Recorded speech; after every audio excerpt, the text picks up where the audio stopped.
A kú déédé àsìkò yìí, kókó inú ìwé ìròyìn la mú wá fún yín láti inú àwọn ìwé ìròyìn ilẹ̀ Nàìjíríà. Orúkọ tèmi ni Ọmágbémisọ́lá Ọmọlọ́gọ̀mádẹ àìjẹran ẹdán.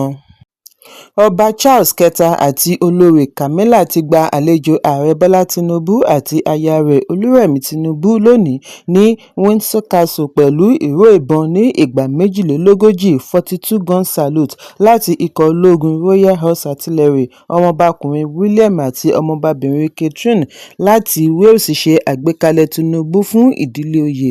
Lórí ẹ̀rọ abánidọ́rẹ̀ẹ́ X ní amúgbálẹ́gbẹ̀ẹ́ ààrẹ lórí ìròyìn ẹ̀rọ abánidọ́rẹ̀ẹ́ Dàda Olúṣẹ́gun ti ṣe àfihàn fídíò wọ̀nyí.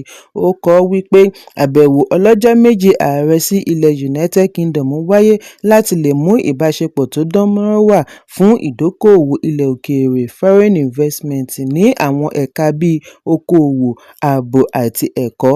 Ẹ̀kúnrẹ́rẹ́ ìròyìn wà nínú ìwé ìròyìn The Nation tó jáde lónìí. Confederation of African Football (CAF) ti gba oyè Africa Cup of Nations tí ilẹ̀ Senegal gbà nínú oṣù kínní bí wọ́n ti kéde Morocco ní champion. Ọ̀pọ̀ àwọn agbábọ́ọ̀lù Senegal ni wọ́n fi pápá sílẹ̀ fún ìgbà díẹ̀ láti fi ṣe ìfẹ̀hónúhàn. Nínú àtẹ̀jáde àná ni CAF ti ní Senegal ti pàdánù àmì ayò 1-0 níbi àṣekágbá tí wọ́n fi ṣe àkọọ́lẹ̀ èsì ìdíje ní 3-0 fún àǹfààní Morocco. Royal Moroccan Football Federation sọ nínú àtẹ̀jáde, ẹ jẹ́ n kà bí wọ́n ti kọ ní èdè Gẹ̀ẹ́sì. Its action was never intended to contest the sporting performance of the teams participating in this competition, but solely to request the application of the competition regulations.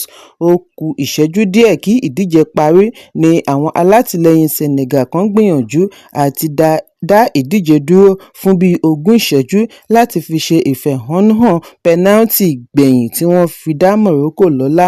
Ẹ̀kúnrẹ́rẹ́ ìròyìn wà lórí ẹ̀rọ ayélujára Channels. Ẹgbẹ́ òṣìṣẹ́ Nigeria Labour Congress (NLC) ti ń pè fún àlékún owó oṣù òṣìṣẹ́ tó kéré jù sí ₦154,000 bí wọ́n ti ṣe àwáwí ìṣòro ọrọ̀ ajé àti àìrí owó fi ra ohun èlò láti ọ̀dọ̀ àwọn òṣìṣẹ́ orílẹ̀-èdè. Ìbéèrè yìí ni wọ́n ṣe àfihàn nínú lẹ́tà tí àjọ Joint National Public Service Negotiating Council tí í ṣe ẹ̀ka NLC kọ ránṣẹ́. Gẹ́gẹ́ bí àlàyé inú lẹ́tà, wọ́n ní ipò tí ọrọ̀ ajé orílẹ̀-èdè wà kò lọ pẹ̀lú owó oṣù òṣìṣẹ́ nítorí àlékún ọ̀wọ́ngógó owó oúnjẹ àti owó ọkọ̀ tó ń fojoojúmọ́ fún gúnmọ́ òṣìṣẹ́. Wọ́n tọ́ka wípé ₦154,000 owó oṣù òṣìṣẹ́ tí wọ́n dá lábàá yìí ni wọ́n gbà lérò láti fi mú ìgbé ayé rọrùn bí wọ́n ti rọ ìjọba àpapọ̀ kí ó tètè bẹ̀rẹ̀ ìdúnàádúrà. Ìgbésẹ̀ yìí ń wáyé láàárín àlékún ọ̀wọ́ngógó ní Nàìjíríà tí ọ̀pọ̀ ìdílé ń làkàkà àti rí ọwọ́ mú lọ inú. Ẹ̀kúnrẹ́rẹ́ ìròyìn wà nínú ìwé ìròyìn Daily Post tó jáde lónìí. Iléeṣẹ́ ológun ti fìdí ẹ̀ múlẹ̀ pẹ̀lú ẹ̀rí fọ́nrán àwọn adàlúrú 63 tí wọ́n fura wípé wọ́n jẹ́ ọmọ ẹgbẹ́ Boko Haram àti ISWAP ní Malam Fatori, ìjọba ìbílẹ̀ Abadam, ìpínlẹ̀ Borno. Ìròyìn jábọ̀ wípé àwọn adàlúrú wọ̀nyí kànde nínú iyọ̀ níbi wọ́n ti lọ ṣe ìkọlù alápapọ̀ pẹ̀lú èròǹgbà àti pa àwọn ológun 68 Battalion lówùúrọ̀ òní. Nínú àtẹ̀jáde orí ẹ̀rọ abánidọ́rẹ̀ẹ́ X láti olú iléeṣẹ́ ológun ni wọ́n ti ṣàlàyé wípé àwọn adàlúrú gba agbègbè láti Duguri pẹ̀lú ìrìnsẹ̀ kí àwọn ológun tó kápá wọn. Fọ́nrán tí wọ́n fi sí orí ẹ̀rọ abánidọ́rẹ̀ẹ́ ṣe àfihàn òkú àwọn adàlúrú wọ̀nyí bí wọ́n ṣe fọ́nká sílẹ̀.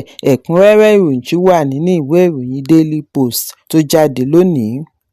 Ọba ìlú Ọ̀pẹ́là Okopelagbe of Ọ̀pẹ́là ní ìpínlẹ̀ Edo, His Royal Highness Mike Sado ti sọ lánàá wípé òun ra drone. Bákan náà ni òun gba òṣìṣẹ́ aláàbò tí ó lé 100 síṣẹ́ láti fi gbógun ti ìṣòro ààbò ní ìjọba ìbílẹ̀ Estako àti agbègbè rẹ̀. Ó ní òun yóò kọ́ ilé fún Police Area Command.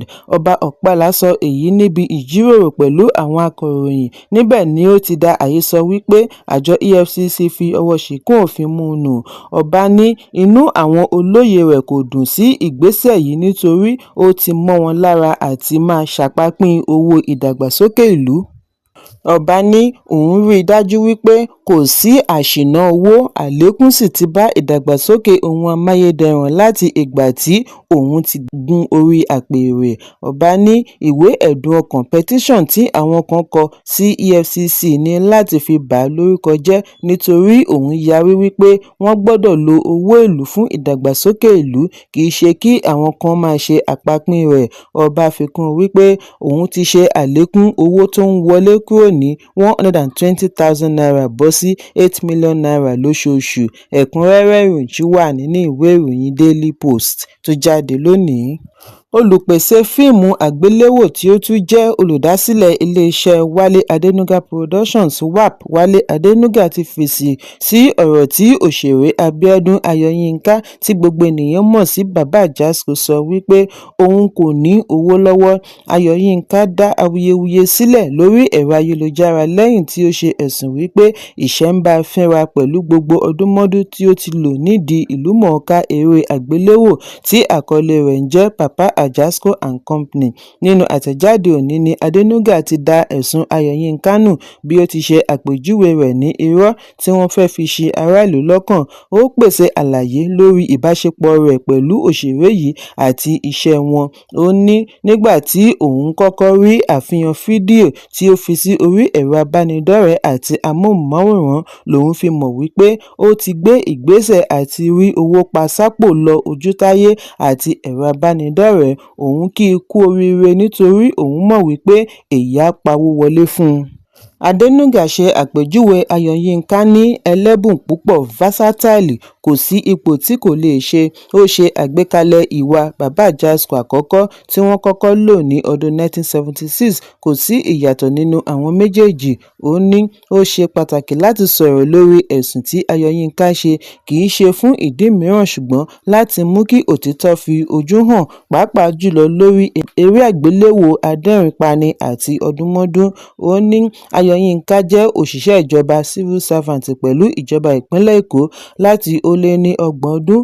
Kódà ojú rẹ̀ ni ó wà nínú ikọ̀ eré ìbílẹ̀ ìpínlẹ̀ Face of State Cultural Troupe tí ó mú súnmọ́ àwọn èèyàn jàǹkànjàǹkàn bíi Aṣíwájú Bọ́lá Ahmed Tinubu nígbà ìṣèjọba rẹ̀ gẹ́gẹ́ bí gómìnà ìpínlẹ̀ Èkó pẹ̀lú àwọn gómìnà lẹ́yìn rẹ̀. Kò tíì pẹ́ tí ó fẹ̀yìntì lẹ́nu iṣẹ́ ìjọba.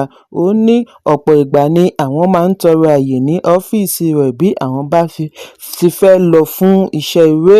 Adénúgà ní ìwà Ayọ̀yínká jọ ti àwòrán kàtúùnù Papa Ajasco tí àwọn ti kọ́kọ́ ń gbé jáde nínú bébà tí òun ṣe ìdásílẹ̀ rẹ̀ lórí tábìlì oúnjẹ ní ọdún 1976 lákòókò tó ṣì ń tẹ ìwé. Àwọn súnmọ́ ara ní ìgbà náà, kò sì sí èdè-àìyedè láàrin wọn, ṣùgbọ́n lórí ìyà owó tí wọ́n fi ń jẹ. Adénúgà ní iléeṣẹ́ wọn ti ń ṣe àtìlẹ́yìn fún òṣèré yìí láti ọdúnmọ́dún. Kódà àwọn ti fún un ní ọkọ̀ rí pẹ̀lú Pa James. Ó kéré tán á ti lo oríṣi ọkọ̀ 5, lára rẹ̀ ní Mercedes-Benz. Òun sì mọ̀ wípé ó ní ilé ní ìpínlẹ̀ Ògùn lọ́wọ́lọ́wọ́. Lórí àìní àǹfààní àti lo orúkọ Papa Ajasco nínú eré mìíràn, Adénúgà ní èyí ṣe pàtàkì láti fi dáàbò bo iṣẹ́ wọn, ṣùgbọ́n ṣàlàyé wípé àwọn òṣèré ní àǹfààní àti gba iṣẹ́ mìíràn, bẹ́ẹ̀ ni àwọn kò gbégi dínà fún un láti má gba iṣẹ́ ìpolówó ọjà. Ohun tí ó nílò ni kí ó gba àṣẹ láti iléeṣẹ́ WAP. Èyí jẹ́ ara ìdáàbòbò iléeṣẹ́. Adénúgà ní ìbéèrè òun ni wípé èéṣe tí Ayọ̀yínká fi ń sọ kiri wípé òun kò lówó lọ́wọ́. Níbo ni ó ń kó owó sí fún ó lé ní 30 ọdún tó fi sin ìjọba ìpínlẹ̀ Èkó? Kí ló ṣẹlẹ̀ sí owó ìfẹ̀yìntì rẹ̀? Adénúgà fìdí ẹ̀ múlẹ̀ wípé àwọn òṣèré yòókù bíi Pa James, Mama Ajasco, Boy Alinko, Miss Pẹ́pẹ́yẹ, Akpan àti Odo máa ń fi ara hàn nínú àwọn eré mìíràn, tí èyí túmọ̀ sí wípé iléeṣẹ́ kò fi òfin de òṣèré kí ó má kópa nínú iṣẹ́ eré ní ibòmíràn. Ọ̀sẹ̀ 6 ni wọ́n fi ń kópa nínú eré Papa Ajasco and Company lọ́dún. Èyí fún wọn láǹfààní àti kópa nínú eré mìíràn. Àwọn sì ń san owó fún wọn bí ó ti tọ́ àti bí ó ti yẹ. Ẹ̀kúnrẹ́rẹ́ ìròyìn wà nínú ìwé ìròyìn Punch tó jáde lónìí. Kókó inú ìwé ìròyìn tòní kò ní jù báyìí lọ. Ẹ pàdé mi lọ́la fún àkọ́tún ìròyìn. Kí a tó lọ, ẹ má ṣaláì fi àkíyèsí yín ránṣẹ́ kí ẹ sì bá wa subscribe sójú náà wa lórí YouTube kí kókó inú ìwé ìròyìn lè máa tẹ̀ yín lọ́wọ́ ní kíákíá.